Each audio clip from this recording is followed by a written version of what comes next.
Hello everyone, welcome you all to Adda smart school Bengali. আমি তোমাদের পলাশ sir. আজকে আমি তোমাদের সামনে যে নতুন সিরিজটা নিয়ে এসেছি সেটা হচ্ছে 5 মিনিটের পাঠশালা। এখানে আমরা স্কুল থেকে চাকরি লেভেলের বিভিন্ন রকমের ইম্পর্টেন্ট প্রশ্নগুলোর খুব সহজে সমাধান করার চেষ্টা করব, কনসেপচুয়ালি সমাধান করার চেষ্টা করব। তো চলো আজকে প্রশ্নটা দেখা যাক। আজকে আমাদের সামনে কি প্রশ্ন রয়েছে? আজকের প্রশ্নটা হচ্ছে যে জিজ্ঞেস করেছে যে আমাকে বলতে বললো যে এইটা যদি হয় এ এ বি বি 4 ডিজিটের একটা নাম্বার, সেইটার সমান যদি এক্স স্কোয়ার হয়, এক্স এর মান কত? দেখো ব্যাপারটা হচ্ছে যে এইটা কিন্তু এ বি বি মানে হচ্ছে 4টে ডিজিট পর পর, মানে এরকম হতে পারে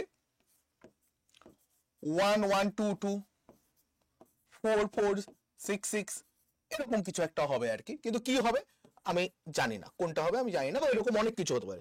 প্রথম দুটো ডিজিট সেম হবে, পরের দুটো ডিজিটও সেম হবে।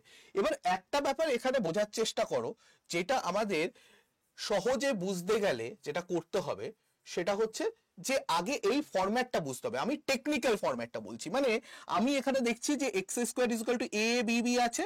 এ এ বি বি মানে কি? এ বি বি মানে হচ্ছে দুটো 1000 এ, সরি, এ এ বি বি মানে কি? মানে 1000 এ প্লাস 100 এ প্লাস 10 বি প্লাস বি, এই ফরম্যাটে আছে। এটাকে যদি আরেকটু সিম্পলিফাই করি তাহলে হবে 1100 এ প্লাস 11 বি। ঠিক আছে, এবার আমি যদি এর মধ্যে থেকে একটা জিনিস কিছু কমন নেওয়ার চেষ্টা করি, 11 কমন নিতে পারি, তাহলে পড়ে থাকবে কি 100 এ প্লাস বি। ঠিক আছে, তাহলে আমি বুঝতে পারছি এইটা যদি এক্স স্কোয়ার হয়, এই টার্মটা যদি এক্স স্কোয়ার হয়, তাহলে খুব সিম্পল ভাবে যে এইখানে যদি একটা 11 থাকে তাহলে এই পার্টটাও 11-র একটা গুণিতক হবে। তার মানে আমি বলতে পারি, একটু ছোট করি, 100 এ প্লাস বি, এইটা কি হবে? মাল্টিপল অফ 11 হবে। এটা যদি 11 এর মাল্টিপল হয় তাহলে এইটাকে যদি আরেকটু ভাঙি তাহলে আমি পাবো 99 এ প্লাস এ প্লাস বি। ঠিক আছে, তাহলে এইটাও মাল্টিপল অফ 11 হবে, এইটাও মাল্টিপল অফ 11 হবে। যদি এটাও মাল্টিপল অফ 11 হয় তাহলে এই পার্টটা তো 11 এর মাল্টিপলই, 99 নিজে 11 এর মাল্টিপল, তাহলে 99 এও 11 এরই মাল্টিপল হবে। তাহলে এ প্লাস বি এর মানটা কি হবে সেটুকু আমাকে জানতে হবে। তাহলে এ প্লাস বি এই পার্টটাও অবশ্যই মাল্টিপল অফ 11 হবে, এই পার্টটাও 11 এর মাল্টিপলই হবে, রাইট? কোনো সমস্যা নেই। এবার যদি 11 এর মাল্টিপল হয় দুটো ডিজিটের সমষ্টি, দুটোতে 9 ম্যাক্সিমাম বসতে পারে, তাহলে 9 9 18 হবে। তাহলে 11 এর মাল্টিপলের মধ্যে যদি হয়, 11 এর মাল্টিপল 11 22 এরকম, তাহলে এইটা 22 হতে পারবে না। তাহলে A plus B is equal to 11 হবে। এটা বুঝতে পেরেছি। এ প্লাস বি যদি 11 হয়, এ প্লাস বি যদি 11 হয়, একটু ভাবো, এ প্লাস বি যদি 11 হয় তাহলে আমি এখানে কি বলতে পারছি?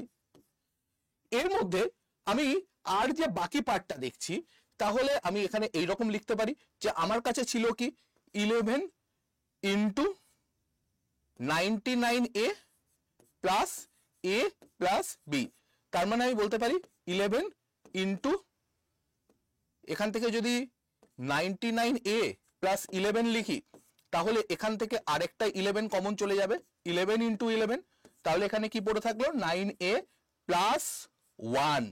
তাহলে এই পার্টটা তো 11 এর মাল্টিপল হয়ে গেল, তাহলে এই পার্টটা আরেকটা, এখান থেকে তো একটা ফ্যাক্টর রুট করলে একটা ফ্যাক্টর 11 বেরিয়ে যাবে, এখান থেকে আরেকটা ফ্যাক্টর বেরোতে হবে, তাহলে 9a প্লাস 1 এইটাও must be square number, square of something, right? তার মানে আমি বলতে পারি 9a প্লাস 1 যদি কোনো কিছু স্কোয়ার হয়, আমি এর জায়গায় আমি বিভিন্ন নাম্বার বসিয়ে দেখি।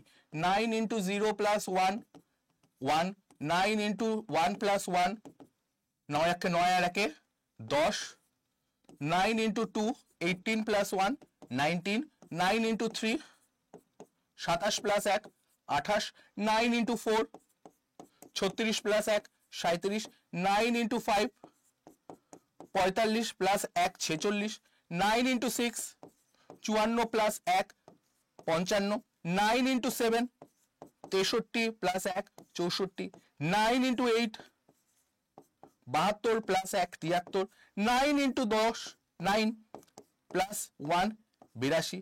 এর মধ্যে এইটা স্কোয়ার নাম্বার, এইটা এইগুলো কোনোটা স্কোয়ার নয়, এটা স্কোয়ার নয়, এইটা স্কোয়ার নাম্বার, এই দুটো হতে পারে। কিন্তু আবার বলে দিয়েছিল এর নাম্বার যদি 1 হয়, এ প্লাস বি কত এসেছিল 11, তাহলে এ যদি 1 হয়, ভাবো এ যদি এখানে যদি 1 হতো, এর মান যদি 1 হতো, মানে এর মান যদি এখানে 0 হতো, সরি এ যদি এখানে 0 বসিয়ে এটা পেয়েছি, তাহলে এ যদি 0 হতো, বি কত হতো, বি হতো 11, যেটা কিনা পসিবল নয়। একটা সিঙ্গেল ডিজিটের নাম্বার, সেটা কোনোদিনও কি এটা হতে পারে? একদমই পসিবল নয়। তাহলে এই ক্ষেত্রে কি হবে? তাহলে আমি বলতে পারি যে এখানে এই সলিউশনটাই একমাত্র গ্রাহ্য হবে। এর মান 7 হবে। এর মান যদি 7 হয়, বি কত হবে? 11 মাইনাস 7, কারণ এ আর বি এর যোগফল 11 ছিল, বি হচ্ছে 4 হয়ে গেল। এ আমার পেলাম 4, এই 7, এ হচ্ছে 7 ছিল আর বি হচ্ছে 4 ছিল। তাহলে নাম্বারটা কত হবে? 7 7 4 4 এর রুট হবে। এবং আমি যদি এটা রুট করি তাহলে এখানে কত বেরোবে? আমি যদি আরো সহজভাবে এই রুট করার চেষ্টা করি, এখানে দেখো 11 গুণ 11 ছিল গুণ 9a, মানে এর মান কত বেরিয়েছিল? ওখানে এর মান কত বেরিয়েছিল? এর মান বেরিয়েছিল হচ্ছে 7। তাহলে হচ্ছে 7 ইন্টু 9 প্লাস 1, তাহলে 11 ইন্টু 11 ইন্টু 64, এর যদি রুট করি তাহলে আসবে এখানে 11 প্লাস 8 88। এইটাই হচ্ছে এক্স এর মান। এক্স এর মান হচ্ছে 88 আসলো। তাহলে দেখো কত সহজে জিনিসটাকে, অ্যাকচুয়ালি সহজে নয়, বাট কত কনসেপচুয়ালি জিনিসটাকে আমরা র্যাপ আপ করতে পারি। কিন্তু জিনিসটা দেখে কিন্তু অনেকটা কমপ্লিকেটেড মনে হচ্ছিল। অ্যাকচুয়ালি কমপ্লিকেটেড, কোনো ফর্মুলা দিয়ে ডাইরেক্ট করতে পারবে না, তোমাকে একটু অ্যানালিসিস করে করতে হবে। ওকে, চলো আজকের পার্টে এই পর্যন্তই থাকছে। আশা করি তোমাদের ভালো লেগেছে। ভালো লাগলে অবশ্যই ভিডিওটাকে লাইক করো এবং শেয়ার করো, আর বন্ধুদের সঙ্গে বলো যে আমাদের আড্ডা 247 স্মার্ট স্কুল বেঙ্গলিকে সাবস্ক্রাইব করে রাখতে। এরকম ভিডিও আমরা আরো আনতে থাকবো। ওকে, চলো টেক কেয়ার, দেখা হবে পরের ভিডিওতে।